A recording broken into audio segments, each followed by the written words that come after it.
أن محمدا عبده ورسوله يا أيها الذين آمنوا اتقوا الله حق تقاته ولا تموتن إلا وأنتم مسلمون يا أيها الناس اتقوا ربكم الذي خلقكم من نفس واحدة وخلق منها زوجها وبث منهما رجالا كثيرا ونساء واتقوا الله الذي تساءلون به والأرحام إن الله كان عليكم رقيبا يا أيها الذين آمنوا اتقوا الله وقولوا قولا سديدا يصلح لكم أعمالكم ويغفر لكم ذنوبكم ومن يطع الله ورسوله فقد فاز فوزا عظيما أما بعد فإن خير الحديث كتاب الله وخير الهدي هدي محمد صلى الله عليه وسلم وشر الأمور محدثاتها وكل محدثة بدعة وكل بدعة ضلالة وكل ضلالة في النار۔ الوافی بما فی الصحیحین، صحیح بخاری اور صحیح مسلم کی احادیث پہ مشتمل ایک عظیم کتاب، جسے کتاب کے مؤلف نے 10 مقاصد میں تقسیم کیا ہے۔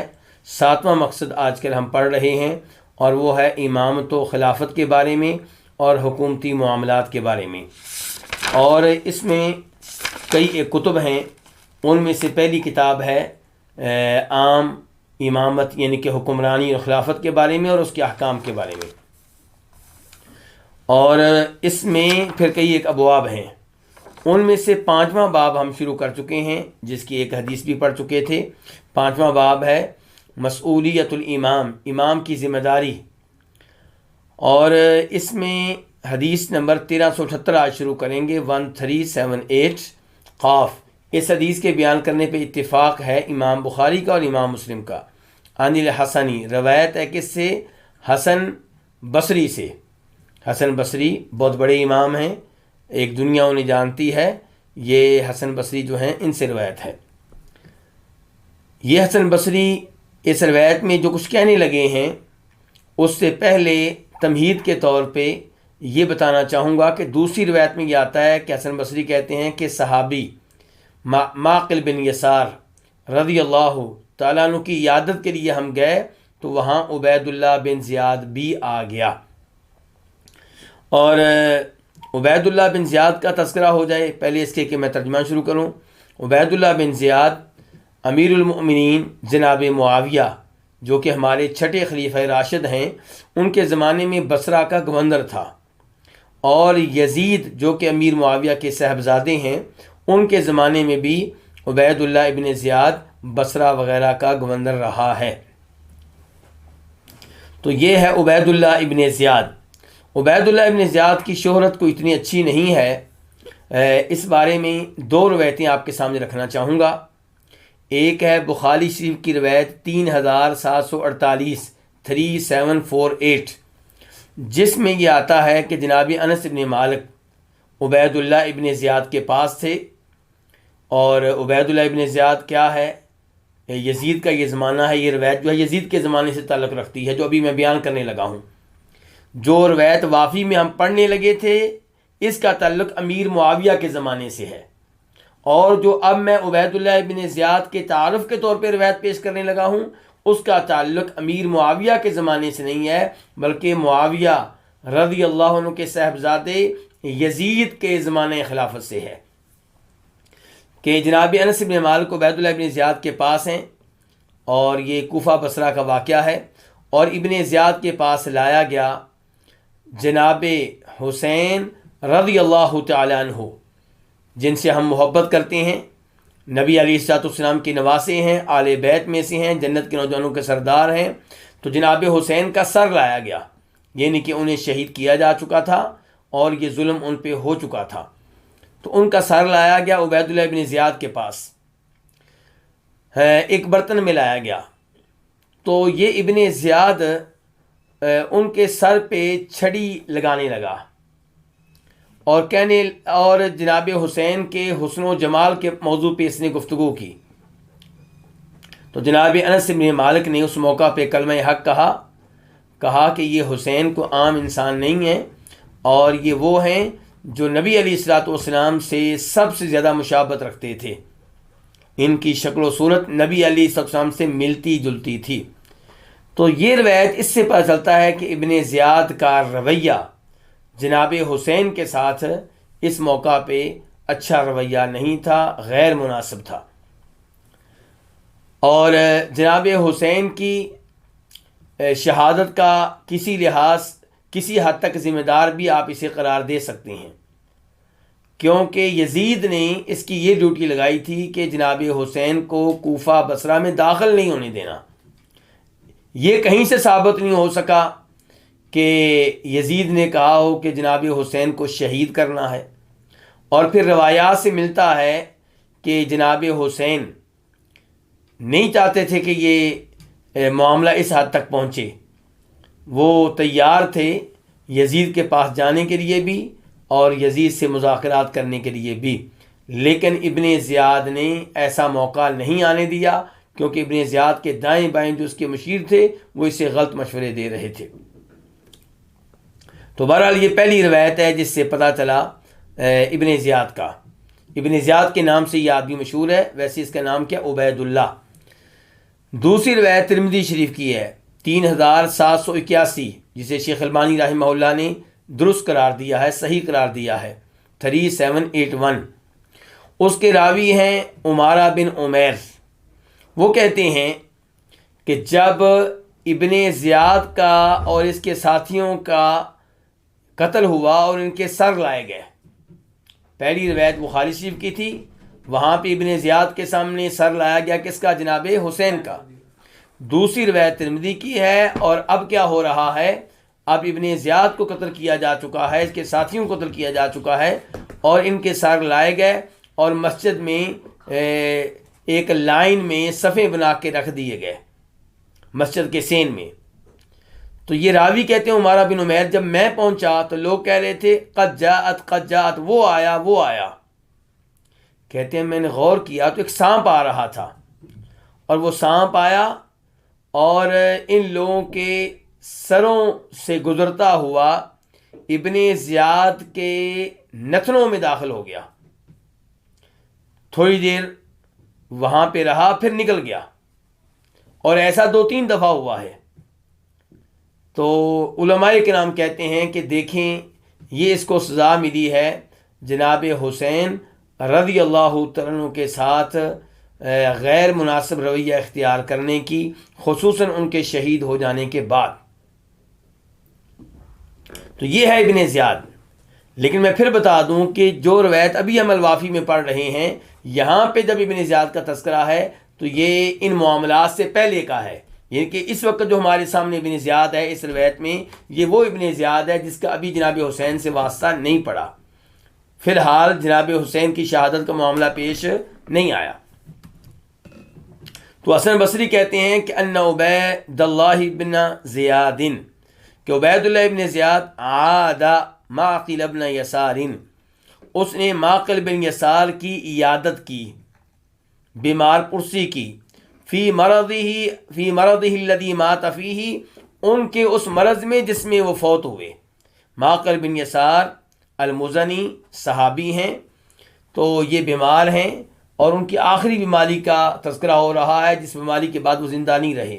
تو اس بیماری میں ابن زیاد ان کی عیادت کے لیے آیا ہے، صحابی کی عیادت کے لیے۔ فقال لہ معقل، تو اس موقع پہ معقل نے کہا اس سے، کس سے؟ ابن زیاد سے، یعنی کہ صحابی نے موقع غنیمت جانا کہ میری عیادت کے لیے آیا ہے، تو کیوں نہ اس موقع پہ میں اسے کچھ نصیحت کر دوں، اسے کچھ احادیث سنا دوں۔ تو معقل فرمانے لگے انی محدثک حدیثا، کہ میں تمہیں ایک حدیث سنا رہا ہوں، سمعتہ من رسول اللہ صلی اللہ علیہ وسلم، جو خود میں نے سنی تھی نبی علیہ الصلوۃ والسلام سے۔ سمعت النبی صلی اللہ علیہ وسلم یقول، میں نے نبی علیہ الصلوۃ والسلام سے سنا تھا کہ آپ فرما رہے تھے ما من عبد یسترعیہ اللہ رعیہ فلم یحطھا بنصح الا لم یجد رائحۃ الجنہ، کوئی بھی ایسا بندہ ہو، کوئی بھی ایسا شخص ہو، یسترعیہ اللہ، جس کو اللہ تعالیٰ حکمران بنا دے، جس کو اللہ تعالیٰ حکمران بنا دے، رعیتاً پبلک کا، رعایا کا، کچھ لوگوں کا حکمران بنا دے، نگران بنا دے، ذمہ دار بنا دے، فلم یحطھا بنصحہ، تو وہ خیر خواہی کے ساتھ ان کی حفاظت نہ کرے، ان کی نگہداشت نہ کرے، الا لم یجد رائحۃ الجنہ، تو ایسا جو بندہ ہے وہ جنت کی خوشبو بھی نہیں پا سکے گا۔ اور یہ روایت ہے بخاری شریف میں 7150 7150۔ اس سے اگلی روایت جو ہے 7151، اس میں الفاظ یہ آئے ہیں کہ جو بھی حکمران مسلمانوں کی رعایا کا ذمہ دار بنے اور وہ اس حال میں فوت ہو کہ ان کے ساتھ خیانت کا ارتکاب کر رہا ہو، تو اللہ تعالیٰ اس پہ جنت کو حرام کر دیں گے۔ اب خلاصہ کیا نکلا اس حدیث کا کہ جو بھی حکمران بنے اسے چاہیے کہ اپنی رعایا کے معاملے میں مظاہرہ کرے امانت کا، دیانت کا، خیر خواہی کا، اور خیانت سے بچے، دھوکے سے بچے، اور انہیں غلط راہ پہ نہ لگائے، انہیں کفر پہ نہ لگائے، انہیں گناہوں کی طرف لے کر نہ جائے، بلکہ انہیں نماز روزے کی طرف لے کر جائے، تقوی پرہیزگاری کی طرف لے کر جائے، اور انہیں گناہوں سے بچانے کی کوشش کرے، ان کے دیگر دنیاوی حقوق بھی ادا کرے، تو یہی حکمران کامیاب ہے۔ اور جو ایسا نہیں کرے گا، اس امانت میں خیانت کرے گا اور ان کے حقوق ادا نہیں کرے گا، انہیں غلط راستے پہ لگائے گا، تو وہ جنت کی خوشبو بھی نہیں سونگھ سکے گا۔ اس سے آپ اندازہ لگا سکتے ہیں کہ یہ ذمہ داریاں سنبھالنا، یہ حکمران بننا، یہ خلافت، یہ بادشاہت، یہ گورنری اور یہ وزارتیں، یہ بہت بڑی ذمہ داری ہیں۔ یہ اعزاز نہیں ہے، یہ ذمہ داری ہیں۔ روز قیامت ان کا جواب دینا پڑے گا۔ اس لیے بہترین انسان وہ ہے جو ایسی ذمہ داریوں سے بھاگے، دور رہے۔ البتہ جس کو ذمہ دار بنا دیا جائے، ایسا کو عہدہ دیا جائے، تو پھر وہ ذمہ داری کے ساتھ اس عہدے کے حقوق ادا کرنے کی کوشش کرے، اور یہ ذہن میں رکھے کہ اس کا رب اسے دیکھ رہا ہے، اور اس کے گریبان تک ہاتھ پہنچے گا کتنے ہی لوگوں کا، کیونکہ کروڑوں لاکھوں انسانوں کے اوپر حکمران ہے۔ انسان اپنے بچوں کی ذمہ داری نبھا لے تو بہت بڑی بات ہے۔ 5 بچے ہیں ہمارے، 4 ہیں، 6 ہیں، 7 ہیں، 8 ہیں، اور یہاں پہ حکمران ہے لاکھوں کا، کروڑوں کا، تو یہ کوئی معمولی معاملہ نہیں ہے۔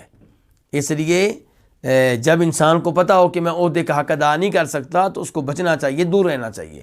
اور جب آپ کے عہدہ مانگے بغیر آپ کو عہدہ ملے تو پھر اللہ تعالیٰ بھی مدد کرتے ہیں۔ تو بہرحال یہ ہے امام کی ذمہ داری کہ اللہ رب العزت کو نگران جانتے ہوئے مکمل خیرخواہی کے ساتھ اپنی رعایا پہ حکمرانی کرے۔ اس کے بعد حدیث نمبر ہے 1379 میم۔ اس حدیث کو روایت کرنے والی امام ہے امام مسلم، عن عبداللہ بن عمر، روایت ہے جناب عبداللہ بن عمر بن عاص رضی اللہ تعالی عنہما سے۔ عبداللہ خود بھی صحابی ہیں اور ان کے والد عمر بن عاص بھی صحابی ہیں۔ کہتے ہیں کہ فرمایا رسول اللہ صلی اللہ علیہ وسلم نے، ان المقسطین عند اللہ علی منابر من نور، بے شک عدل و انصاف کرنے والے اللہ تعالیٰ کے ہاں نور کے ممبر پہ ہوں گے، نور کے سٹیج پہ ہوں گے۔ جو دنیا میں عدل و انصاف کرتے رہے وہ اللہ تعالیٰ کے ہاں نور کے سٹیج پہ ہوں گے، نور کے ممبروں پہ ہوں گے۔ عن یمین الرحمن، رحمان کی دائیں جانب ہوں گے۔ وکلتا یدیہ یمین، اور اللہ تعالیٰ کے دونوں ہاتھ کیا ہیں؟ دائیں ہیں۔ الذین یعدلون فی حکمہم واہلیہم وما ولوا، یہ کون ہیں جن کا تذکرہ ہو رہا ہے؟ عدل و انصاف کرنے والے۔ ان کے اوصاف کیا ہیں؟ فرمایا یہ وہ لوگ ہیں جو عدل و انصاف کرتے ہیں فی حکمہم، اپنی حکمرانی میں، حکومت کرتے ہوئے، فیصلے کرتے ہوئے رعایا کے مابین عدل و انصاف کرتے ہیں۔ وَأَهْلِيهِمْ، اور اپنے اہل و عیال میں، اپنی اولاد کے درمیان انصاف، اپنی بیویوں کے درمیان انصاف، وما ولو، بلکہ وہ جس چیز کے بھی ذمہ دار بنے اس میں کیا کرتے ہیں؟ عدل و انصاف سے کام لیتے ہیں۔ تو یہ حدیث بڑی عظیم حدیث ہے۔ اس میں ایک تو پتہ چلا کہ عدل و انصاف اللہ رب العزت کو کتنا پسند ہے، کہ جو عدل و انصاف کرنے والے ہوں گے سرکاری مناصب پہ رہتے ہوئے، عدل و انصاف کن کے مابین؟ رعایا کے مابین، پبلک کے مابین، اور اپنے گھر میں عدل و انصاف کرنے والے ہوں گے، بلکہ جو بھی ان کے پاس عہدہ ہوگا، جو بھی ذمہ داری ہوگی وہاں پہ عدل و انصاف کرنے والے ہوں گے، تو یہ وہ لوگ ہیں جو رحمان کی دائیں جانب ہوں گے۔ تو اس کا مطلب ہے عدل و انصاف اللہ کو بہت پسند ہے، اور ظلم و زیادتی سے اللہ کو نفرت ہے۔ ہر انسان کو عہد کرنا چاہیے کہ میں عدل و انصاف سے کام لوں گا۔ آپ جہاں پہ بھی ہیں، آپ کا واسطہ چند لوگوں سے پڑتا ہے۔ مثال کے طور پہ آپ کلاس کے ٹیچر ہیں، تو کلاس کے تمام بچوں کے ساتھ کیا کرنا ہوگا؟ عدل و انصاف۔ آپ جج ہیں، تو آپ کے پاس مدعی مدعا علیہ جو بھی جھگڑا کرنے والے آتے ہیں، کیس لے کر آتے ہیں، ان کے درمیان عدل و انصاف۔ آپ کسی آفس میں ہیں، آپ کے نیچے 4-5 ملازمین ہیں، آپ ان کے افسر ہیں، ان کے بڑے ہیں، تو ان کے مابین عدل و انصاف۔ ایک کی سائڈ لینا اس لیے کہ وہ آپ کا رشتہ دار ہے یا وہ آپ کو تحفے تحائف دیتا رہتا ہے، تو یہ عدل و انصاف سے ہٹنا ہوگا۔ تو اپنی بیویوں میں بھی عدل و انصاف، اپنی بچوں میں بھی عدل و انصاف، جو آپ کے پاس عہدہ ہے، منصب ہے، ذمہ داری ہے، وہاں پہ بھی عدل و انصاف۔ جدھر بھی آپ ہیں، چاہے سرکاری عہدہ ہو چاہے پرائیویٹ ہو، فیکٹری کے مالک نے آپ کو فیکٹری کا ذمہ دار بنا دیا، آپ کے نیچے 50 ملازمین ہیں، 100 ملازمین ہیں، ان میں عدل و انصاف کیجیے۔ تو یہ ہے عدل و انصاف ہے۔ اس کے بعد عدل و انصاف والے کہاں ہوں گے؟ عند اللہ، اللہ کے پاس ہوں گے۔ کہاں ہوں گے؟ اللہ کے پاس ہوں گے۔ اور کس چیز پہ بیٹھے ہوں گے؟ نور کے سٹیج پہ۔ تو ہمارا اس پہ ایمان ہے، غیبی چیز ہے، ہمیں بتائی گئی ہے، اور ہم اس پہ ایمان لاتے ہیں کسی قسم کی تعویل کیے بغیر۔ جیسے ہمارا ایمان ہے کہ روز قیامت ترازو قائم کیے جائیں گے جس کے 2 پلڑے ہوں گے، ہمارا ایمان ہے جہنم کے اوپر پل قائم کیا جائے گا جس سے لوگ گزریں گے، وہ پل ایک بال سے زیادہ کیا ہوگا؟ باریک، اور تلوار سے زیادہ کیا ہوگا؟ تیز۔ وَإِن مِّنكُمْ إِلَّا وَارِدُهُ، اور ہر ایک نے اس کے اوپر سے گزرنا ہے۔ ہمارا ایمان ہے نبی علیہ السلام کے حوض کے اوپر، جس نے اس سے پانی پی لیا اسے دوبارہ کبھی پیاس نہیں لگے گی۔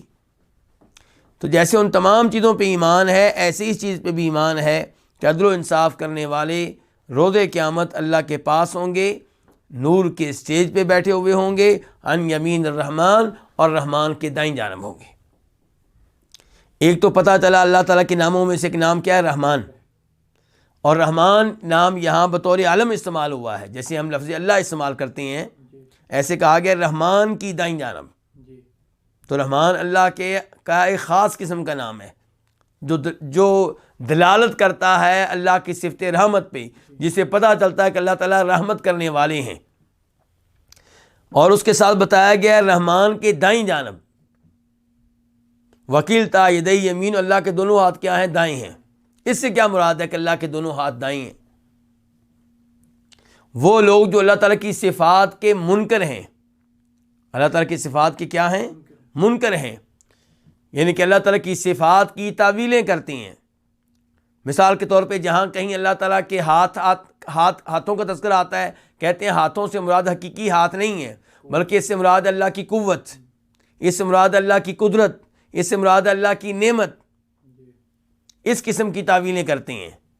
تو وہ ان لوگوں کا مذاق اڑاتے ہیں جو لوگ اللہ کی صفات کو ویسے ہی مانتے ہیں جیسے قرآن و حدیث میں آئی ہیں۔ یہاں پہ مذاق اڑائیں گے، کیا کہیں گے؟ جی اب بتاؤ، تم کہتے ہو کہ اللہ تعالیٰ کی صفات کی تعویل نہیں کرنی، اللہ کی صفات کو ویسے ہی ماننا ہے جیسے ان کا تذکرہ آیا ہے، تو کیا یہ ممکن ہے کہ اللہ تعالیٰ کے دونوں ہاتھ ہی دائیں ہوں؟ تو ہمارا جواب یہ ہے کہ بالکل ہمارا حدیث پہ ایمان ہے کہ اللہ کے دونوں ہاتھ دائیں ہیں۔ اس کا مطلب کیا ہے؟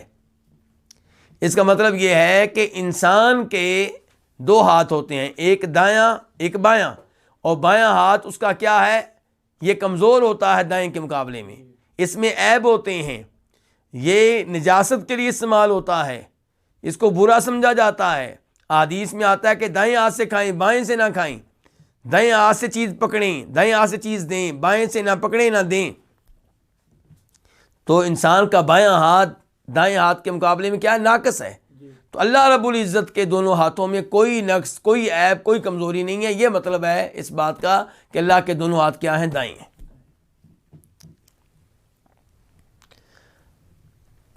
اس کے بعد یہاں پہ ہاتھوں کے لیے لفظ کیا آیا ہے؟ یمین۔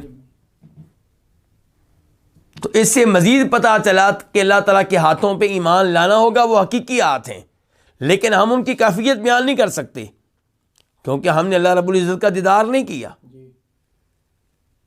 کسی بھی انسان کا ہاتھ ہم اس کے بارے میں بات کر سکتے ہیں چاہے نہ دیکھا ہو، لیکن اللہ رب العزت کے ہاتھ کے بارے میں ہم کوئی بات نہیں کر سکتے، نہ کوئی تصور ذہن میں آتا ہے، نہ کوئی سوچ ذہن میں آتی ہے، لیکن یہ پتہ ہے کہ اللہ کے ہاتھ ہیں اور ویسے ہیں جیسے اللہ کے شایان شان ہیں، ان میں کوئی عیب، کوئی کمزوری، کوئی نقص نہیں ہے۔ میرا ہاتھ، کبھی اس کے اوپر پھنسیاں نکل آتی ہیں، وزن بھاری اٹھا لوں تو کیا ہو جاتا ہے؟ درد کرنے لگتا ہے، کبھی گر پڑے تو ٹوٹ جاتا ہے، پٹیاں لگوانی پڑتی ہیں، سردیوں میں اسے سخت سردی لگتی ہے، گرمیوں میں اسے سخت گرمی لگتی ہے، پسینہ آ جاتا ہے۔ تو اللہ تعالیٰ کے ہاتھ ویسے ہیں جیسے خالق کے شایان شان ہیں، جیسے وہ خود کامل و مکمل اور عظیم ہے، ایسے ہی اس کے ہاتھ بھی کامل و مکمل اور عظیم ہیں، بغیر کسی نقص کے، بغیر کسی عیب کے۔ لیکن ہاتھوں کا مطلب ہاتھ ہی لیا جائے گا، ہاتھوں کا مطلب یہ نہیں ہوگا کہ آپ کہیں کہ اس سے مراد قدرت ہے۔ آپ کہاں کہاں تعویلیں کریں گے؟ مثال کے طور پہ سورہ صاد میں اللہ تعالیٰ کہتے ہیں قال یا ابلیس، اے ابلیس، ما منعک ان تسجد لما خلقت بیدی، تجھے کس چیز نے اس سے روکے رکھا کہ تم اسے سجدہ کرے جسے میں نے اپنے دونوں ہاتھوں سے پیدا کیا ہے؟ وہ کون ہے؟ آدم علیہ السلام۔ اللہ تعالیٰ کہہ رہے ہیں ابلیس تو نے اسے کیوں نہیں سجدہ کیا جسے میں نے اپنے دونوں ہاتھوں سے پیدا کیا ہے؟ تو یہ آدم علیہ السلام کا اعزاز ہے کہ اللہ نے انہیں دونوں ہاتھوں سے پیدا کیا ہے۔ اب یہ لوگ کیا کہتے ہیں جی تعویل کریں گے، یہ اللہ نے اپنی قدرت سے پیدا کیا ہے، تو کیا باقی انسان اللہ کی قدرت کے بغیر پیدا ہوئے ہیں؟ تو کیا جن اللہ کی قدرت کے بغیر پیدا ہوئے ہیں؟ کیا فرشتے اللہ کی قدرت کے بغیر پیدا ہوئے ہیں؟ یہ آدم علیہ السلام کا بہت بڑا اعزاز تھا جس کی تعویل کر کے ان لوگوں نے اعزاز کی حیثیت ختم کر دی ہے۔ صحیح بات یہ کہ آدم علیہ السلام کا اعزاز ہے کہ اللہ نے انہیں اپنے ہاتھوں سے پیدا کیا ہے، اور لفظ کیا بولا اللہ نے؟ اپنے دونوں ہاتھوں سے۔ تو قدرت ہوتی تو اللہ تعالیٰ واحد کا لفظ بولتے، اللہ نے یہاں پہ لفظ بولا تثنیہ کا، دو ہاتھ۔ تو اس سے بھی پتہ چلا کہ ہاتھ سے مراد کیا ہے؟ ہاتھ ہی ہیں، اور ان پہ ایمان لانا چاہیے۔ کوئی تشبیہ نہیں دیں گے ہم، نعوذ باللہ یہ نہیں کہیں گے کہ انسانوں کی طرح ہیں یا کسی اور مخلوق کی طرح، نہیں، نہ کوئی تفصیل بیان کریں گے۔ اللہ تعالیٰ کے ہاتھ ہیں جیسے اس نے بتا دیا، اور ویسے ہیں جیسے اس کی شان شان ہے۔ اور یہ یمین کے لفظ قرآن میں بھی بلکہ آیا ہے، سورہ زمر میں آیت نمبر 67، والسماوات مطویات بیمینی۔ اللہ تعالیٰ کہتے ہیں کہ جب قیامت آئے گی تب آسمان سارے کے سارے اللہ کے دائیں ہاتھ میں لپٹے ہوئے ہوں گے، اور زمین اللہ کی مٹھی میں ہوگی۔ مٹھی کا بھی تذکرہ آتا ہے، بلکہ اللہ تعالیٰ کی انگلیوں کا بھی تذکرہ آتا ہے کہ بندوں کے دل اللہ کی انگلیوں میں سے دو انگلیوں کے درمیان میں ہیں۔ تو ہم یہ بھی مانتے ہیں کہ اللہ تعالیٰ کی انگلیاں ہیں، یہ بھی مانتے ہیں اللہ تعالیٰ کی مٹھی ہے، یہ بھی مانتے ہیں کہ اللہ تعالیٰ کے ہاتھ ہے۔ جتنی تفصیلات بتا دی گئیں اتنی ہم بتائیں گے اور ایمان بھی لائیں گے، اور جو نہیں بتائی گئی اس کے بارے میں کوئی بات نہیں کریں گے۔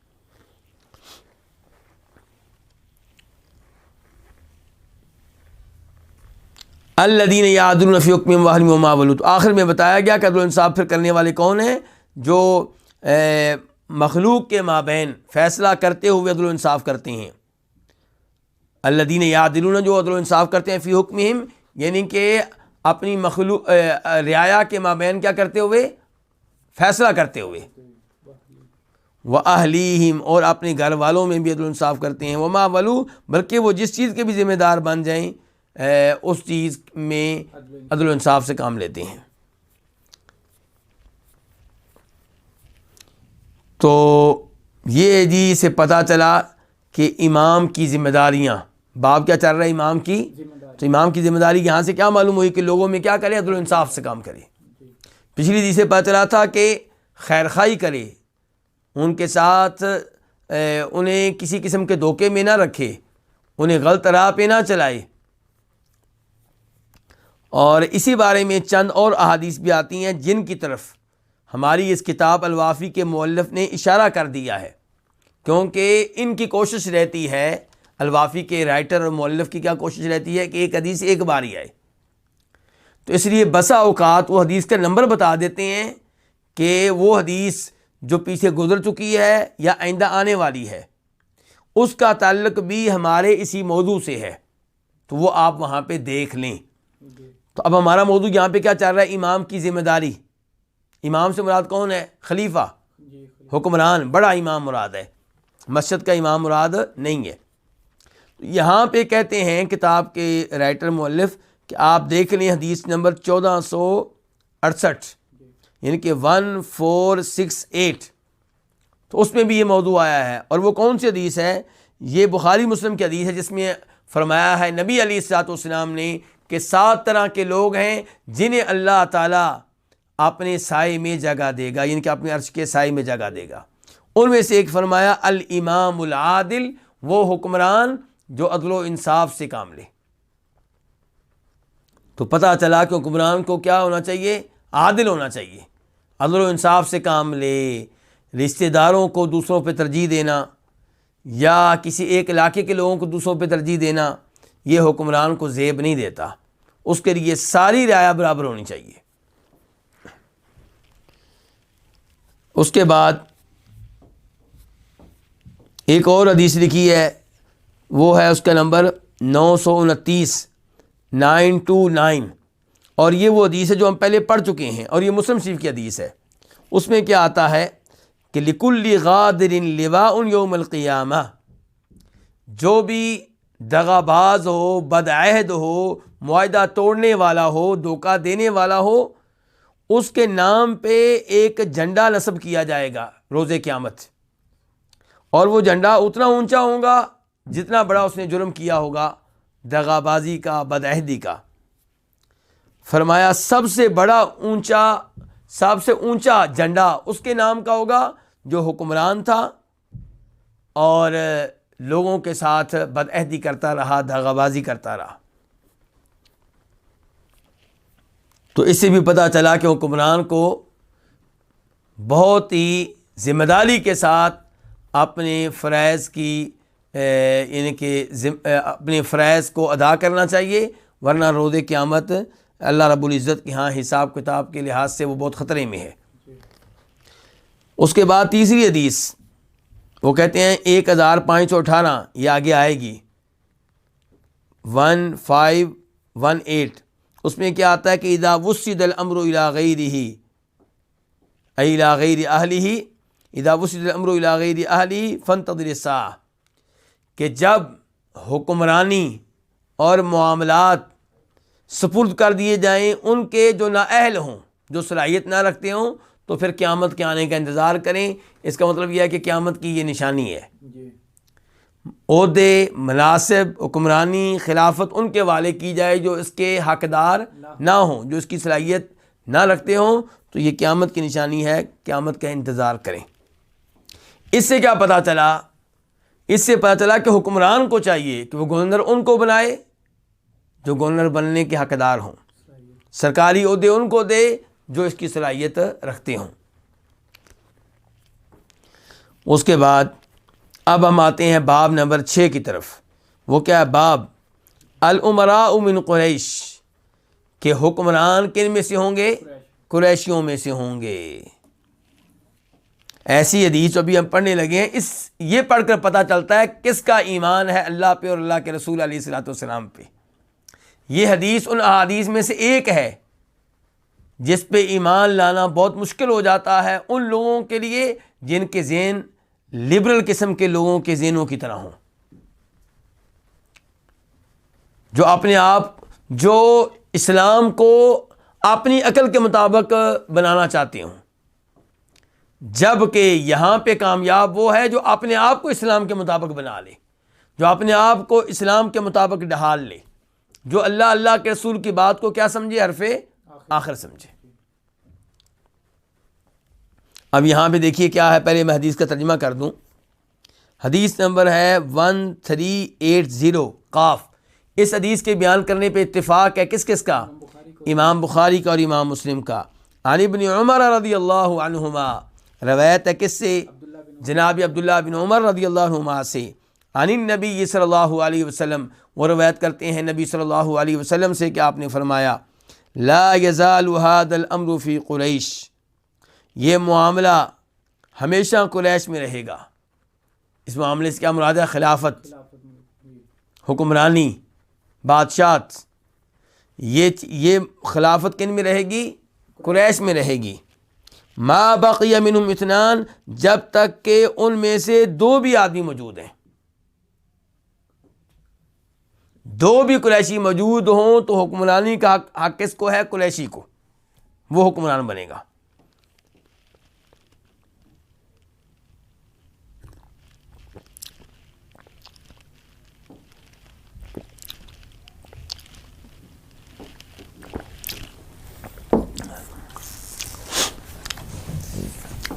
یہ حدیث، اس پہ ایمان لانا بہت مشکل ہے ان لوگوں کے لیے جن کو جمہوریت کا سبق پڑھا دیا گیا، اتنا پڑھا دیا گیا کہ وہ ہر دین کو اس اصول کی روشنی میں دیکھنا چاہتے ہیں، جبکہ ہونا کیا چاہیے کہ جمہوریت کو ہم چیک کریں اسلام کی روشنی میں۔ لیکن آج کل اسلام کو چیک کیا جا رہا ہے کس کی روشنی میں؟ جمہوریت وغیرہ اور جو دیگر اصول ہمیں یورپ سے ملتے ہیں اس کی روشنی میں اسلام کو چیک کیا جا رہا ہے۔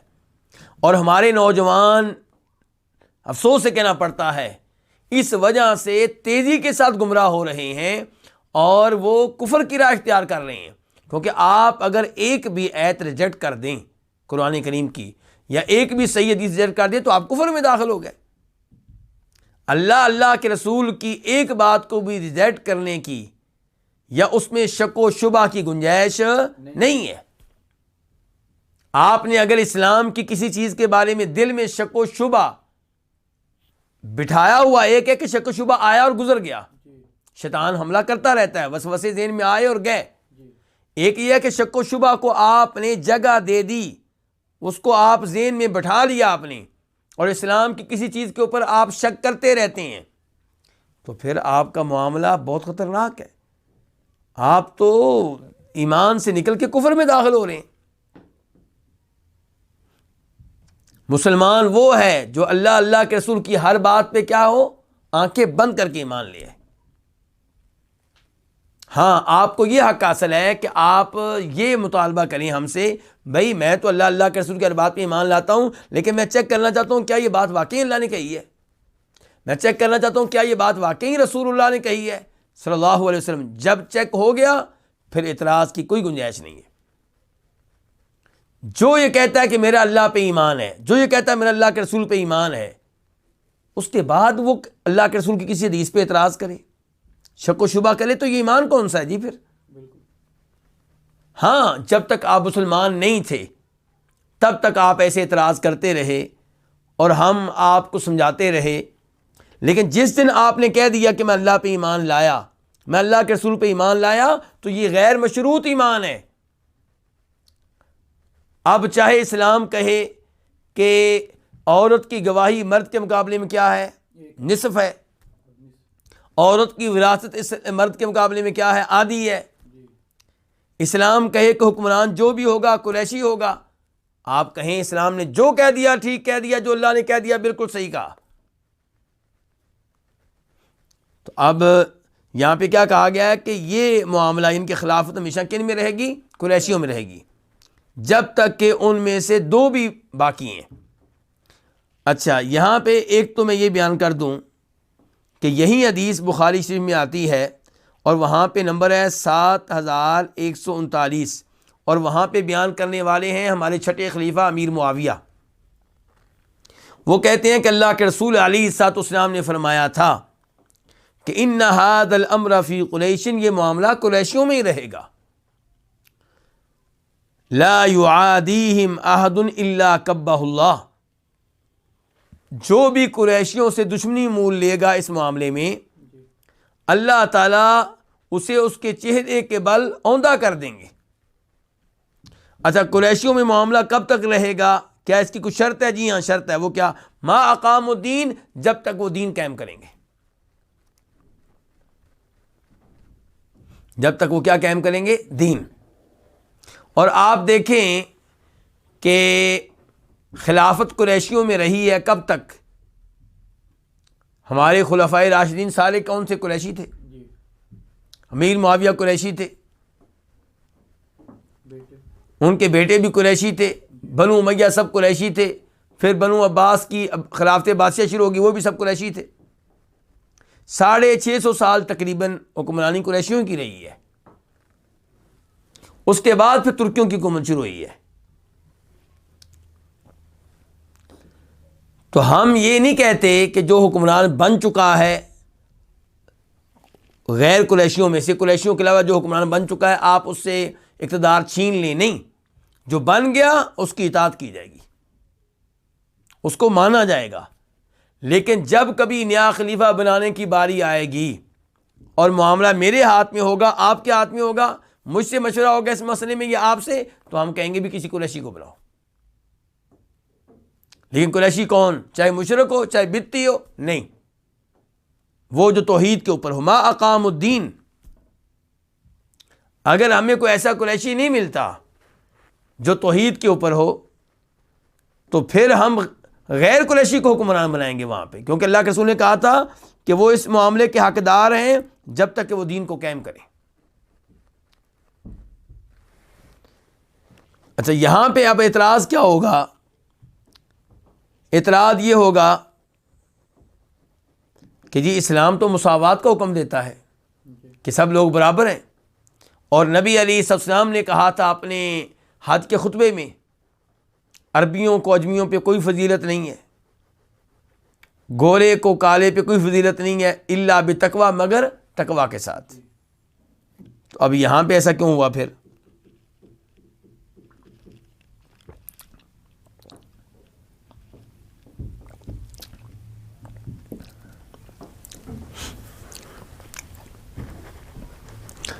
یہ ایسے ہی ہے کہ جیسے اللہ رب العزت نے آخری نبی کو کن میں سے بھیجا ہے؟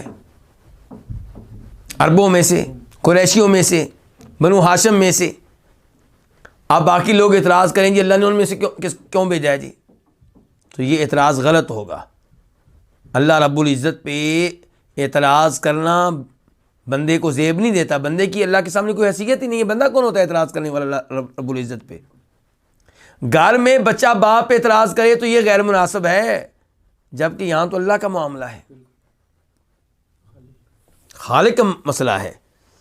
اور اعتراض کون کرتا ہے؟ انسان، گندگی سے پیدا ہونے والا، گندگی میں رہنے والا، گندگی نکالنے والا، واش روم میں جا کر گندگی یعنی کہ شرمگاہ سے بھی نکلتی ہے، سامنے والی شرمگاہ سے بھی، پچھلی شرمگاہ سے بھی، اور ناک سے بھی نکلتی ہے، آنکھوں سے بھی گندا پانی کی دفعہ نکلتا ہے، کانوں سے بھی گندگی نکل آتی ہے۔ اتنا گندا یہ انسان، اور اللہ تعالیٰ کے اوپر کرے اعتراض، کیا اس کو زیب دیتا ہے؟ اس کی حیثیت کیا ہے؟ انسان کو سمجھنا چاہیے کہ میں کیا چیز ہوں رب کے سامنے، کچھ بھی نہیں ہوں۔ تو انسان کو اللہ کے سامنے کیا ہونا چاہیے؟ جو کہہ دیا اللہ نے، سمعنا واطعنا، ہم نے سن لیا اور مان لیا، ایمان لیا ہے فوری طور پہ۔ اب یہاں پہ کہتے ہیں جی اسلام نے تو کہا ہے مساوات کا، بالکل اسلام نے مساوات کا کہا ہے، اس میں کوئی شک و شبہ ہی نہیں ہے۔ کسی قریشی کو یہ حق حاصل نہیں ہے مثال کے طور پہ کسی دوسرے پہ ظلم کرے، کہ دوسرے کی پٹائی کرے، کسی دوسرے کی زمین پہ قبضہ کر لے، کوئی حق حاصل نہیں ہے۔ لیکن جیسے اسلام یہ کہتا ہے کہ میاں بیوی جب لڑکی لڑکے کی شادی ہوگی تو گھر کا نظام چلانے کے لیے وہاں پہ آرڈر کس کا چلے گا؟ لڑکی کا چلے گا کہ لڑکے کا چلے گا؟ اگر کوئی نعرہ لگاتا ہے برابری کا تو سمجھے اس نے گھر کو تباہ کر لیا۔ اگر کوئی نعرہ یہ لگاتا ہے کہ لڑکی لڑکے کا برابر آرڈر چلے گا تو کیسے چلے گا جی؟ مثال کے طور پہ لڑکا کہتا ہے بتی بند کرو، لڑکی کہتی ہے بند نہیں ہوگی، اب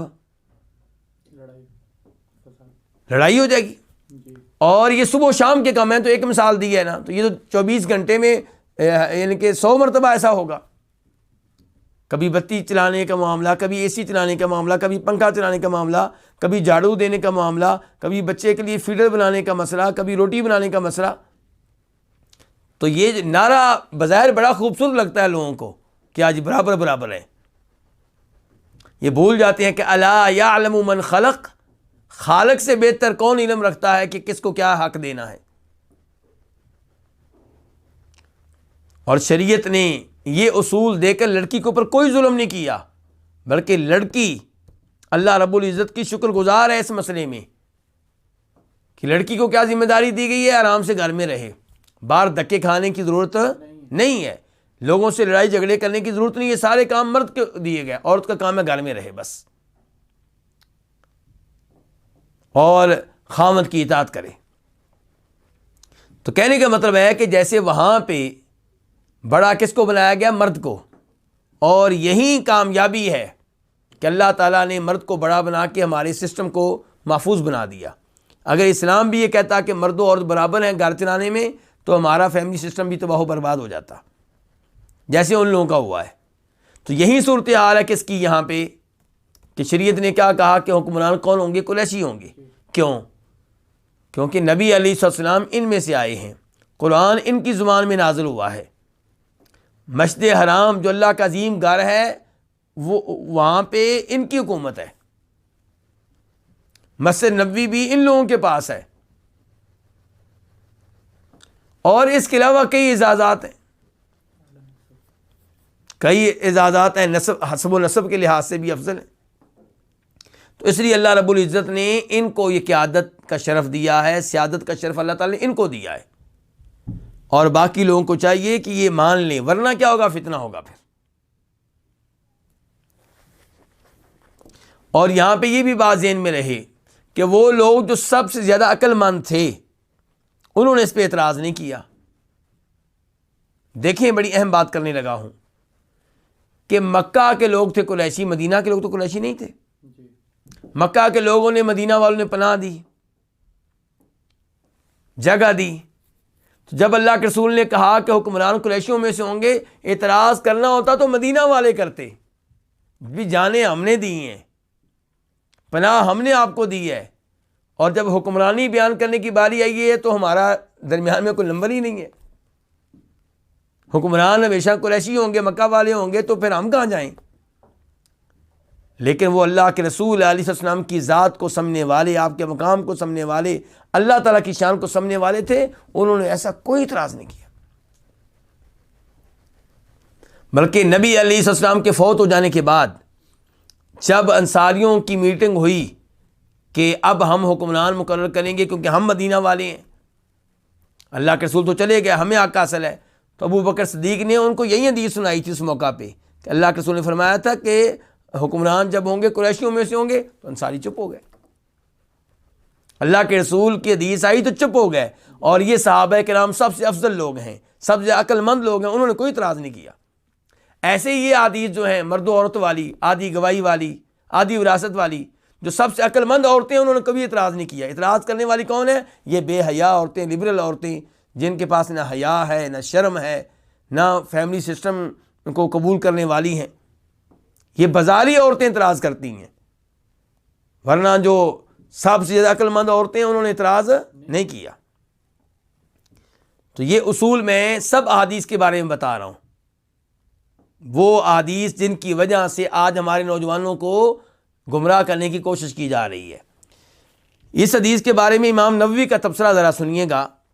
وہ کہتے ہیں کہ یہ حدیث واضح طور پہ دلیل ہے اس بات کی کہ خلافت جو ہے وہ قریشیوں کے ساتھ مخصوص ہے، اور کسی اور کو خلیفہ بنانا درست نہیں ہے، اور اس مسئلے میں اتفاق ہے صحابہ کرام کا اور ان کے بعد میں آنے والے علماء کرام کا، اور اگر کوئی بدعتی اس اصول کی خلاف ورزی کرے، اس کی مخالفت کرے، تو ہم کہیں گے کہ بھئی صحابہ کرام کے اس مسئلے پہ اجماع ہو چکا، تم کون ہوتے ہو؟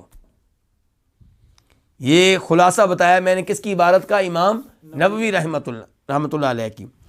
ایک اور اہم بات بتا دوں کہ حافظ ابن حجر رحمہ اللہ نے اس حدیث پہ مستقل ایک کتاب لکھی ہے، یعنی کہ اس کی سندیں، اس کی روایات جمع کی ہیں، تو وہ کہتے ہیں تقریباً 40 کے قریب صحابہ کرام نے اس حدیث کو روایت کیا ہے۔ کتنے صحابہ کرام؟ 40 کے قریب۔ اور روایت کرنے والوں میں قریشی بھی ہیں، غیر قریشی بھی ہیں۔ غیر قریشیوں نے بھی کہا کہ اللہ کے رسول نے کہا تھا کہ حکمران جو ہوں گے کن میں سے ہوں گے؟ قریشیوں میں سے ہوں گے۔ تو یہ اس حدیث کے تعلق سے چند باتیں تھیں کہ نبی علیہ السلام نے فرما دیا حکمران قریشیوں میں سے ہوں گے، اور یہ کب تک؟ جب تک وہ کیا کریں گے؟ دین کو قائم کریں گے، تو ان کا حق پہلے ہے۔ اور آج بھی اگر کسی جگہ میرے اور آپ کے ہاتھ میں یہ بات آئے، مجھ سے اور آپ سے مشورہ مانگا جائے، تو ہم یہی مشورہ دیں گے۔ لیکن جہاں پہ حکمران کوئی غیر قریشی بن گیا، اس کو اس وجہ سے ہٹانے کی اجازت نہیں ہوگی کہ تم غیر قریشی ہو۔ فتنہ و فساد بپا کرنے کی اجازت نہیں ہے۔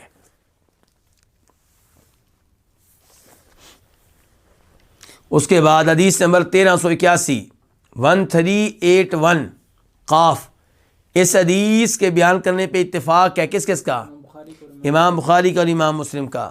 عن ابی ہریرہ رضی اللہ عنہ، روایت ہے جناب ابو ہریرہ رضی اللہ تعالیٰ عنہ سے، ان النبی صلی اللہ علیہ وسلم قال، کہ بے شک نبی صلی اللہ علیہ وسلم نے فرمایا، الناس تبع لقریش فی ھذا الشأن، لوگ قریش کے تابع ہیں۔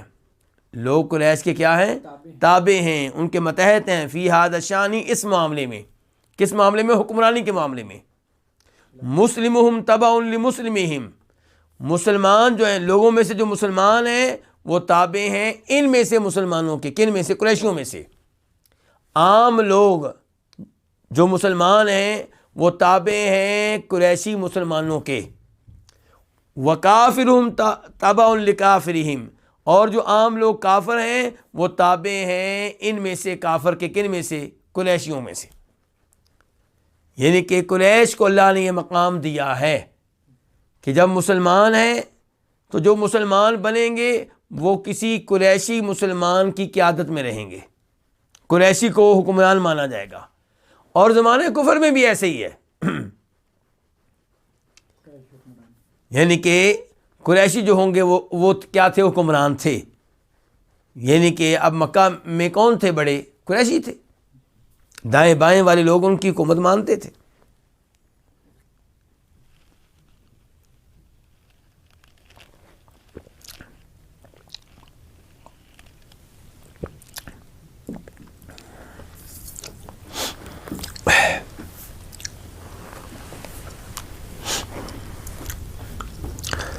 اس کے بعد باب نمبر 7، باب وصیت الامراء بالتیسیر، گورنروں کو، حکمرانوں کو آسانی کرنے کی وصیت کرنا، نصیحت کرنا۔ یعنی کہ حکمرانوں کو یہ نصیحت کی گئی ہے اور کرنی چاہیے کہ وہ لوگوں کے لیے آسانی پیدا کریں، لوگوں کے معاملات آسان بنائیں، انہیں مشکلات میں نہ ڈالیں۔ یہ مطلب ہے اس کا۔ حدیث نمبر 1382 میم، اس حدیث کو روایت کرنے والے امام کون سے؟ امام مسلم۔ عن ابی موسیٰ، روایت ہے جناب ابو موسیٰ اشعری رضی اللہ تعالیٰ عنہ سے، قال، وہ کہتے ہیں، کان رسول اللہ صلی اللہ علیہ وسلم اذا بعث احدا من اصحابہ فی بعض امرہ قال، کہ نبی صلی اللہ علیہ وسلم جب بھیجتے تھے احدن کسی ایک کو، من اصحابی اپنے صحابہ ساتھیوں میں سے، صحابہ میں سے کسی ایک کو بھیجتے تھے، فی بعض امرہ اپنے کسی کام میں، مثال کے طور پہ زکوٰۃ لینے کے لیے، صدقہ وصول کرنے کے لیے، کہیں پہ گورنر بنا کر، کہیں جہاد کے لیے بھیجتے، تو جب بھی کسی کو بھیجتے کسی ایسے معاملے میں، قال، تو آپ کہتے بشرو، خوشخبری دو، ولا تنفرو، اور لوگوں کو متنفر نہ کرو. کیا مطلب ہے اس کا؟ خوشخبری دو، ان کو متنفر نہ کرو. لوگوں کو خوشخبری دو کہ اللہ کی اطاعت کرو گے تمہیں جنت ملے گی، اللہ کی اطاعت کرو گے اللہ تمہارے اوپر کیا ہوگا؟ راضی ہوگا. گناہوں سے توبہ کر لو، اللہ تمہاری توبہ قبول کرنے والا ہے، اللہ معاف کرنے والا ہے، اللہ بخشنے والا ہے. ایسی باتیں کرو. ولا تنفروا، اور لوگوں کو متنفر نہ کرو، ان کو ڈراؤ نہیں. اچھا تو نے یہ گناہ کر لیا، تجھے اللہ کبھی معاف نہیں کریں گے.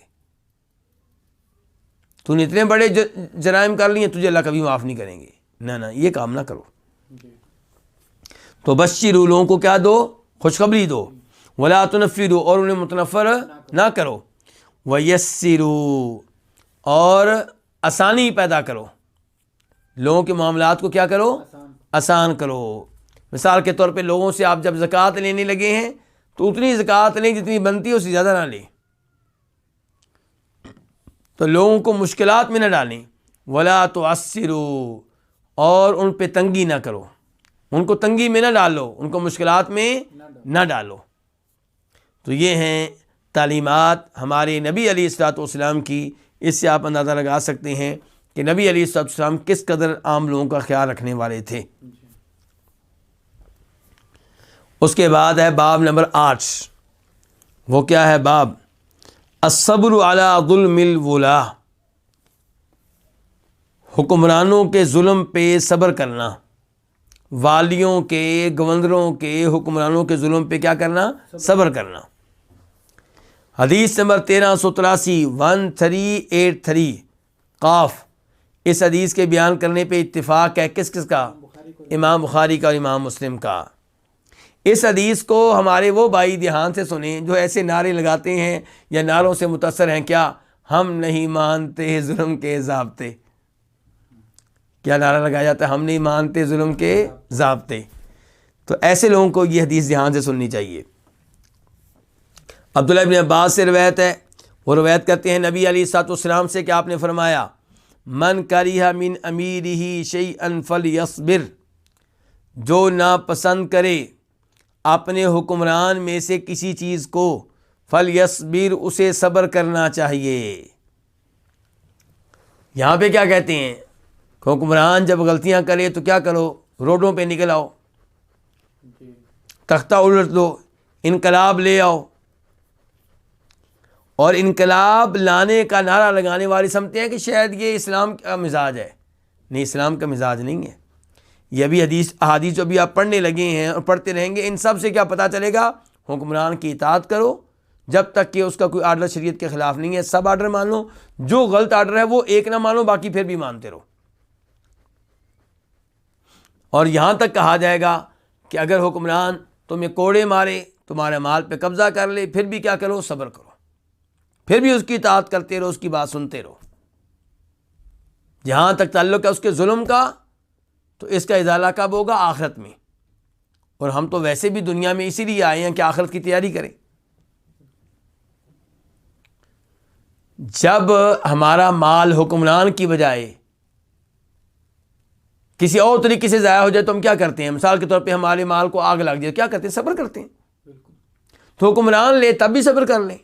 اگر آپ صبر نہیں کریں گے، اپنے قبیلے کو، برادری کو اکٹھا کر کے میدان میں لے آئیں گے اور تختہ الٹنے کی کوشش کریں گے، فتنہ و فساد پیدا ہوگا. کئی لوگ قتل ہوں گے، کئی لوگ مر جائیں گے، کئی لوگوں کے کاروبار بند ہو جائے گا آپ کی نکتوں کی وجہ سے، اور کافر لوگ خوش ہوں گے، مسلمان کمزور ہوں گے، ہو سکتا ہے وہ حملہ کر دیں. تو اس لیے شریعت چاہتی ہے کہ حکمران کے ظلم پہ کیا کیا جائے؟ صبر کیا جائے. تو فرمایا من کریہ من امیرہ شیئا، جو کوئی چیز ناپسند کرے، من امیرہ، اپنے امیر کی جانب سے، فلیصبر، وہ کیا کرے؟ وہ صبر کرے. یعنی کہ وہ بغاوت نہ کرے، خروج نہ کرے، صبر کرے.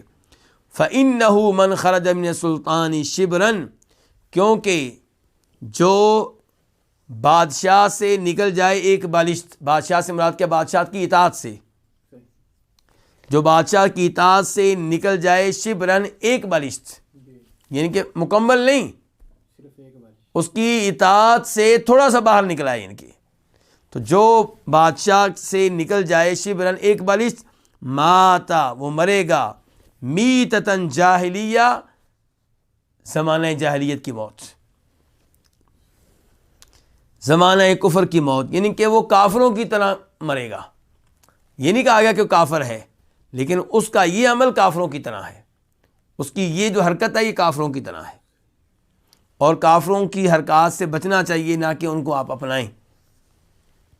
تو اس سے پتہ چلا کہ یہ جو نعرے ہمیں دیے گئے ہیں کہ حکمرانوں کے خلاف کیا کرو جی، خروج کرو، تختہ الٹ دو، بغاوت کرو، یہ نعرے تو احادیث کے خلاف ہیں۔ اللہ کے رسول کہہ رہے ہیں بلکہ یہ تو کافروں کا کام ہے۔ فرمایا من کریہ من امیرہ شیئا، جو اپنے امیر کی جانب سے کوئی چیز دیکھے ناپسند کرے تو اس کو صبر کرنا چاہیے۔ فإنہ من خرج من السلطان، کیونکہ جو بادشاہ سے نکلے، یعنی کہ اس کی اطاعت سے نکلے، شبرن ایک بالشت کے برابر، یعنی کہ معمولی سا، مات میتۃ جاہلیہ، اگر اسی حالت میں فوت ہو گیا تو کون سی موت مرے گا؟ جاہلیت کی موت مرے گا، الا یہ کہ اس سے پہلے توبہ کر لے، معافی مانگ لے تو الگ بات ہے۔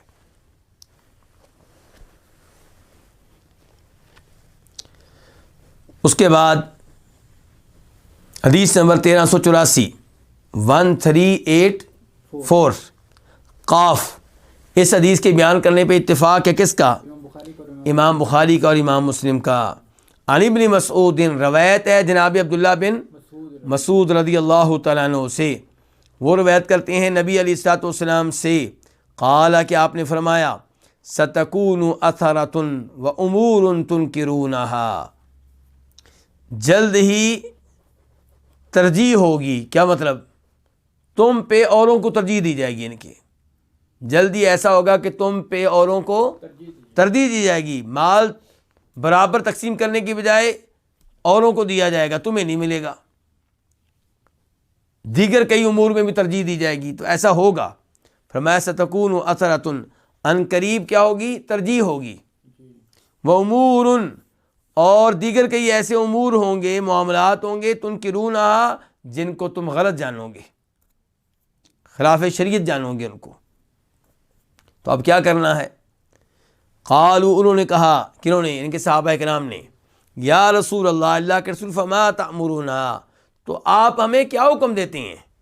جب ایسا زمانہ آ جائے گا کہ کچھ لوگوں کو دوسروں پہ ترجیح دی جائے گی، عدل و انصاف سے کام نہیں لیا جائے گا، اور دیگر بھی کئی ایسے امور ہوں گے جن کے بارے میں آپ بتا رہے ہیں کہ ہم ان کو غلط جانیں گے، خلاف شریعت جانیں گے، تو پھر اس موقع پہ ہم کیا کریں؟ ہمارا کیا رویہ ہونا چاہیے؟ فما تأمرنا، اب یہاں پہ اللہ کے رسول نے یہ نہیں کہا کہ اس موقع پہ کیا کرو، سرکاری دفاتر کو کیا کر دینا؟ آگ لگا دینا، سرکاری دفاتر کے شیشے توڑ ڈالنا، ہاں جی، لوگوں کی گاڑیاں جو ہیں وہ تباہ و برباد کر دینا، راستے بند کر دینا، ایسا کچھ نہیں ہے۔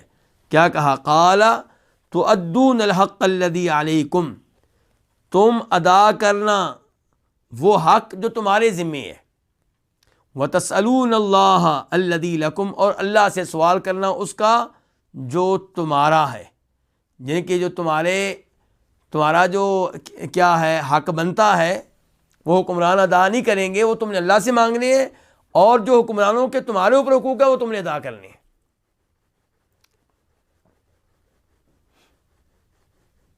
یہ حدیث قابل غور ہے۔ یہ نہیں کہا گیا کہ اگر حکمران تمہیں سہولتیں دیں، ہاسپٹل بنائیں، روڈ بنائیں، تو پھر ان کی بات ماننی ہے، یہ بالکل نہیں کہا گیا۔ کہا گیا تم نے ان کی بات ماننی ہے، تم زکوٰۃ ادا کرو گے، کیونکہ آج کل تو ایسا نہیں ہو رہا، لیکن بنیادی طور پہ زکوٰۃ لینا کس کی ذمہ داری ہے؟ اسلامی حکومت کی۔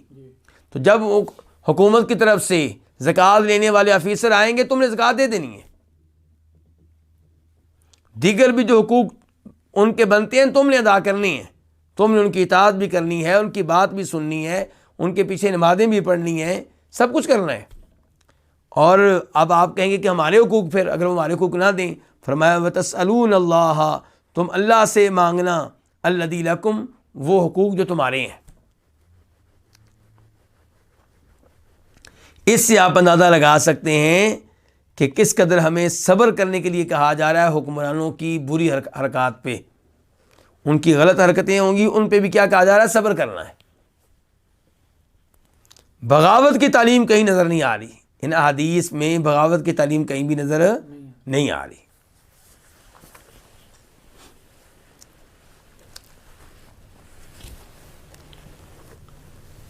اللہ جزائے خیر دے، سعودی عرب کے علماء کرام اس معاملے میں انہی احادیث کے پیش نظر حکمرانوں کی اطاعت کا جذبہ رکھتے ہیں اور اطاعت کرتے ہیں دلی طور پہ، اور اس پہ اجر و ثواب کی کیا رکھتے ہیں، امید رکھتے ہیں۔ اور کئی لوگ اس بارے میں پروپیگنڈا کرتے ہیں، وہ سمجھتے ہیں کہ شاید یہ پیسے کی خاطر ان کی اطاعت کرتے ہیں، مفادات کی خاطر نہیں، بالکل ایسا نہیں ہے۔ ہم ہر ایک کی ان کے صفائی تو نہیں دیتے، لیکن جن علماء کرام کو دیکھا، جانا، پڑھا، ان کے بارے میں یہی محسوس ہوا کہ وہ اللہ کے ڈر سے حکمرانوں کی اطاعت کرتے ہیں، اللہ کو راضی کرنے کے لیے حکمرانوں کی اطاعت کرتے ہیں، اور اس کو وہ دین ایمان سمجھتے ہیں۔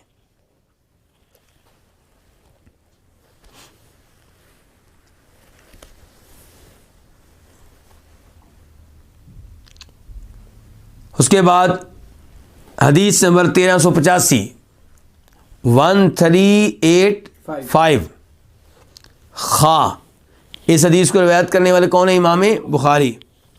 عن زبیر ابن عدی، روایت ہے زبیر بن عدی سے۔ زبیر بن عدی کوفی ہیں، ہمدانی ہیں، اور یہ چھوٹے تابعی ہیں، تابعی صغیر، چھوٹے تابعی، بڑے تابعیوں میں سے نہیں، چھوٹے تابعیوں میں سے ہیں۔ قال، وہ کہتے ہیں اتینا انس بن مالک، ہم کس کے پاس آئے؟ انس بن مالک کے پاس آئے۔ فشکونا الیہ ما یلقون من الحجاج، تو ہم نے ان سے شکایت کی اس معاملے کی جس کا لوگ سامنا کر رہے تھے حجاج کی طرف سے۔ حجاج بن یوسف الثقفی، یہ بھی بنی امیہ کے زمانے میں گورنر رہے ہیں، اور ان سے کئی غلطیاں بھی ہوئی ہیں اور کئی ان کی نیکیاں اور خوبیاں بھی ہیں۔ مثال کے طور پہ پاک و ہند میں جو دین پہنچا ہے وہ ان کے بھتیجے کے ذریعے پہنچا ہے۔ کیا نام ہے اس کا؟ محمد بن قاسم۔ محمد بن قاسم جہاد کرتے کرتے سندھ تک پہنچ چکے تھے، ملتان تک پہنچ چکے تھے، اور یہ وہ اسلام تھا جو خالص تھا، بدعات سے پاک تھا، خرافات سے پاک تھا، جس میں توحید تھی۔ تو یہ حجاج بن یوسف کی کوششوں سے یہ دین ادھر پہنچا ہے۔ اب میں کہنا یہ چاہتا ہوں کہ حجاج بن یوسف کی غلطیاں بھی کافی ساری ہیں، لیکن کوئی آدمی ان غلطیوں کے پیش نظر اس کے اوپر جہنمی ان کا فتویٰ لگا دے تو غلط ہوگا، یا کافر ان کا فتویٰ لگا دے تو غلط ہوگا۔ اس کا معاملہ اس کے رب کے سپرد کر دینا چاہیے۔ اللہ رب العزت کئی دفعہ بندے کے کسی ایک جملے کو اتنا پسند کر لیتے ہیں کہ اس کی وجہ سے اسے نواز دیتے ہیں جب وہ توحید کے اوپر ہو۔ تو حجاج بن یوسف کے بارے میں کہا جاتا ہے کہ اس نے فوت ہونے سے پہلے کہا تھا کہ یا اللہ، لوگ یہ سمجھتے ہیں کہ تو مجھے معاف نہیں کرے گا، یا اللہ ان کے گمان کو غلط ثابت کر دے۔ اب دیکھیں کتنا عظیم جملہ اس کے منہ سے نکلا ہے۔ تو قرآن کریم کے سلسلے میں بھی اس کی کافی خدمات ہیں۔ اس کی تاریخ پڑھیں تو لگتا ہے کہ اس کو قرآن اور اہل قرآن سے بڑی محبت تھی، لیکن میں پھر کہہ رہا ہوں اس سے غلطیاں بھی ہوئی ہیں، بالکل ہوئی ہیں۔ تو اسی لیے دیکھیں نا، لوگ شکایت کر رہے ہیں انس بن مالک سے کہ یہ حجاج جو ہے بڑا سخت قسم کا آدمی ہے اور ہم بڑا تنگ ہیں۔ تو ہم انس بن مالک کے پاس آئے، وہ صحابی ہیں۔ فشکونا الیہ، تو ہم نے ان سے شکایت کی ما یلقون من الحجاج، اس سلوک کی جس کا لوگ حجاج کی جانب سے سامنا کر رہے تھے۔ فقال، تو وہ کہنے لگے، کون؟ انس بن مالک، اصبروا، صبر کرو۔ لو جی، انس بن مالک صحابی تھے کہ نہیں تھے؟ لیڈر تھے نا، دیکھ بھی رہے تھے لوگ تنگ ہیں، لوگ بتا بھی رہے ہیں، تو کیا انہوں نے کہا چلو جی کل سے دھرنا دیں گے؟ نہیں، ایسا کچھ نہیں کہا۔ کیا کہا؟ اصبروا، صبر کرو۔ فَإِنَّهُ لَا يَأْتِي عَلَيْكُمْ زَمَانٌ إِلَّا الَّذِي بَعْدَهُ شَرٌّ مِّنْهُ، کیونکہ تم پہ کوئی وقت نہیں آئے گا مگر اس کے بعد کا وقت اس سے زیادہ کیا ہوگا؟ برا ہوگا. یعنی کہ آج تم اس وقت کی وجہ سے تنگ ہو کہ آج کل بڑے حالات خراب ہیں، تو بعد کا زمانہ جو آئے گا وہ اس سے بھی برا آئے گا. فرمایا کیونکہ تمہارے اوپر کوئی زمانہ نہیں آئے گا مگر وہ جو ہے جو اس کے بعد ہے وہ اس سے بھی برا ہوگا. حتیٰ تلقوا ربکم، یہاں تک کہ تم اپنے رب سے جا ملو، ان کے فوت ہو جاؤ. سمیتہ، انس بن مالک کہتے ہیں یہ چیز میں نے سنی ہے من نبیکم صلی اللہ علیہ وسلم، تمہارے نبی علیہ السلام سے. یعنی کہ یہ جو الفاظ میں نے ادا کیے ہیں اس کا مفہوم میں نے اللہ کے رسول سے سنا ہے. اچھا اب دیکھیے آج کل کیا ہو رہا ہے مختلف ممالک میں، ایک حکمران کو ہٹانے کی کوشش کرتے ہیں اس امید پہ کہ اس کے بعد جو آئے گا وہ اچھا آئے گا، تو اس کے بعد جو آتا ہے وہ صرف برا آتا ہے.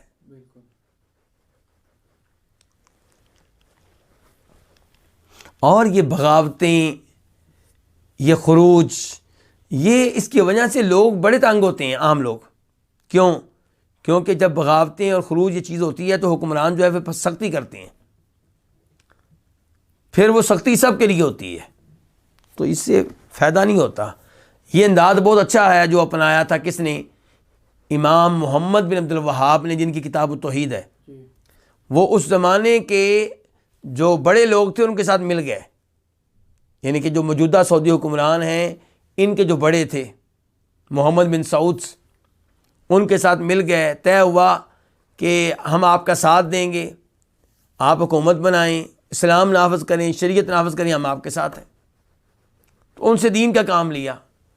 تو یہ بہت مناسب طریقہ ہے، حکمرانوں سے دین کے کام لینے کا طریقہ بہت اچھا طریقہ ہے. تو بہرحال یہاں پہ بھی انس بن مالک نے کیا کہا ہے کہ صبر کرو، حکمرانوں کے ظلم پہ کیا کرو؟ صبر کرو. اس کے بعد حدیث نمبر 1386 1386 میم، اس حدیث کو روایت کرنے والے امام کون سے؟ امام مسلم. عن ابی ہریرہ عن النبی صلی اللہ علیہ وسلم انہ قال، روایت ہے جناب ابو ہریرہ رضی اللہ تعالیٰ عنہ سے، وہ روایت کرتے ہیں نبی علیہ الصلوۃ والسلام سے، انہ قال، کہ بے شک آپ نے فرمایا، من خرج من الطاعہ، جو اطاعت سے باہر نکل گیا. کس کی اطاعت؟ حکمران کی. وفارق الجماع، اور جماعت سے الگ ہو گیا، مسلمانوں کی جماعت سے کیا ہو گیا؟ الگ ہو گیا. فماتا، اور فوت ہو گیا، الگ ہو گیا اور پھر اسی حالت میں فوت ہو گیا، تو مات میتۃ جاہلیہ، وہ جاہلیت کی موت مرے گا.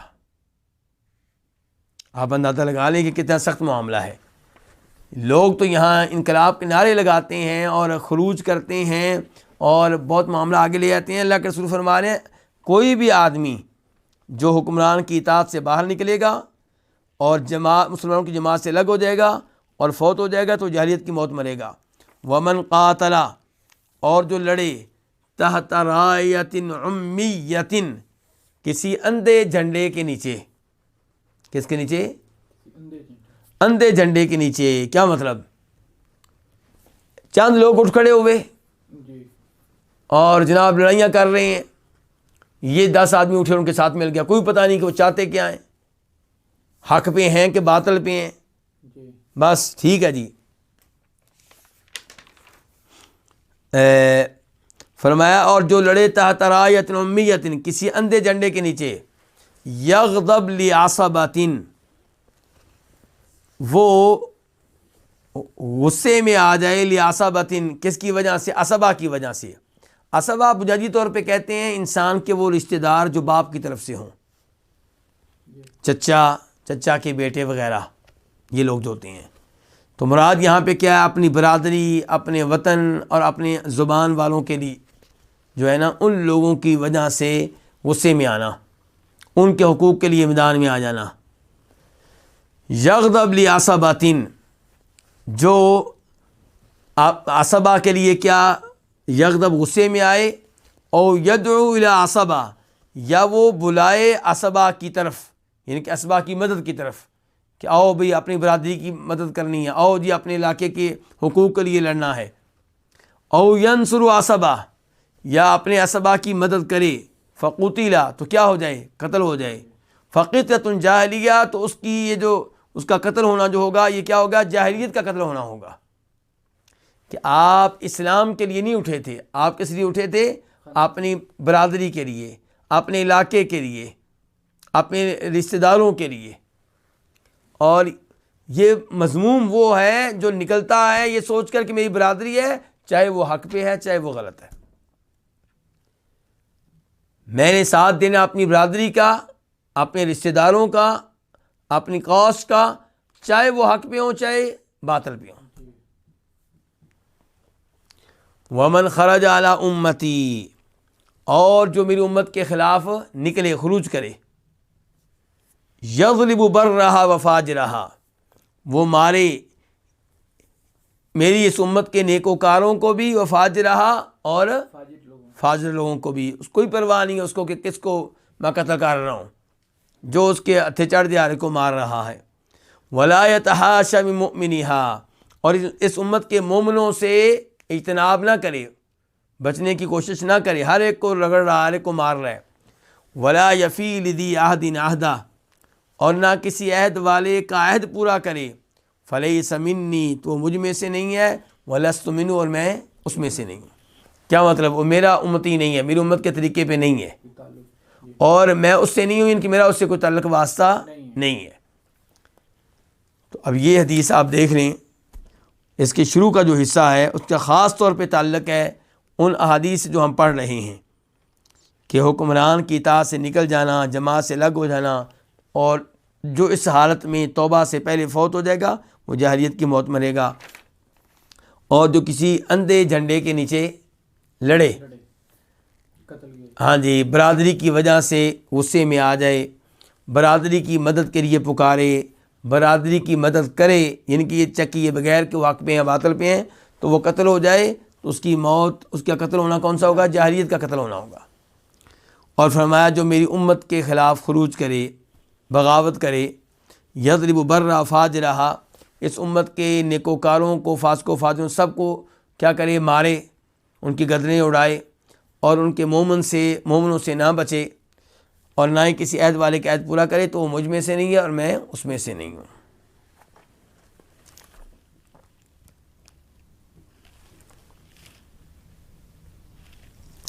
اس کے بعد جو حدیث ہے یہ طویل حدیث ہے، اس لیے اسے شروع کرنا ذرا مشکل ہوگا، اس لیے آج کا درس یہیں پہ روکتے ہیں، اور انشاءاللہ کل سے یہ جو حدیث ہے اس کو پڑھیں گے، اور یہ بڑے اہم ابواب ہیں موجودہ حالات کے لیے، کیونکہ ہم دیکھتے ہیں بہت سے ہمارے لوگ بڑے پریشان رہتے ہیں۔ پریشان تو خیر کو لینا چاہیے، ٹینشن تو ہونی چاہیے کہ اگر مسلمان حکمران دین نافذ نہیں کرتے، شریعت نافذ نہیں کرتے، تو دل میں پریشانی ہونی چاہیے، لیکن اس کا علاج کیا؟ ان کے لیے دعا کریں، اچھے طریقے سے ان کو نصیحت کر سکتے ہیں تو کریں، اس قسم کے امور جو آپ کے ہاتھ میں ہیں وہ کریں، لیکن وہ ان امور کو اپنے ہاتھ میں لے لینا یا لینے کی کوشش کرنا جن سے آپ کا تعلق نہیں ہے، یہ درست نہیں ہے۔ آپ بجائے اس کے کہ حکمرانوں کی فکر کریں، ان کی اصلاح کی، آپ اپنے گھر کو ٹھیک کر لیں، اپنے بھائیوں کو، اپنی بہنوں کو، اپنے کزنوں کو، اپنے رشتہ داروں کو، اپنے محلے داروں کو، آپ ان میں دین کا شعور پیدا کریں، ان تک آپ توحید و سنت کا پیغام پہنچائیں۔ یہاں پہ آپ قرآن کی تفسیر کی کلاسیں شروع کر دیں، حدیث کی کلاسیں شروع کر دیں، خود درس دے سکتے ہیں خود دیں، نہیں دے سکتے علماء کے درس رکھیں، وہ علماء جو درست منہج پہ ہوں، توحید و سنت کی طرف دعوت دینے والے ہوں۔ تو کہنے کا مطلب ہے یہ وہ امور ہیں جو آپ کے ہاتھ میں جو آپ کر سکتے ہیں وہ آپ کریں۔ لیکن میں نے دیکھا ہے اکثر لوگ، ان کی جو پہنچ ہوتی ہے وہ کام ہوتی ہے حکمرانوں پہ، کہ ان کو پکڑیں، ان کو ٹھیک کریں، ان کو ایسا کریں، ان کو ویسا کریں۔ بھائی ان کو آپ نہیں کر سکتے، ان کے لیے آپ دعا کر سکتے ہیں، وہ آپ کریں اللہ تعالیٰ سے، نصیحت اگر کرنے کا کبھی آپ کو موقع ملے تو وہ کر لیں، اور اگر آپ کہتے ہیں دیگر لوگوں کا، تو کئی لوگ کوشش کرتے بھی ہیں نصیحت کرنے کی، لیکن آپ کیا کریں؟ آپ حکمران کو تبدیل نہیں کر سکتے، آپ اپنے گھر کو تبدیل کریں۔ آپ اپنے بچے کے سکول کی فکر کریں کہ میں بچہ کس سکول میں جا رہا ہے، اس میں وہ شرک سیکھے گا کہ توحید سیکھے گا، اس میں اللہ کے رسول کی محبت سیکھے گا یا الحاد سیکھے گا، لادینیت سیکھے گا، آپ اس کی فکر کریں۔ آپ کے رشتہ داروں میں شرک عام ہو رہا ہے، فحاشی بے حیائی پھیل رہی ہے، ان امور کی آپ فکر کریں۔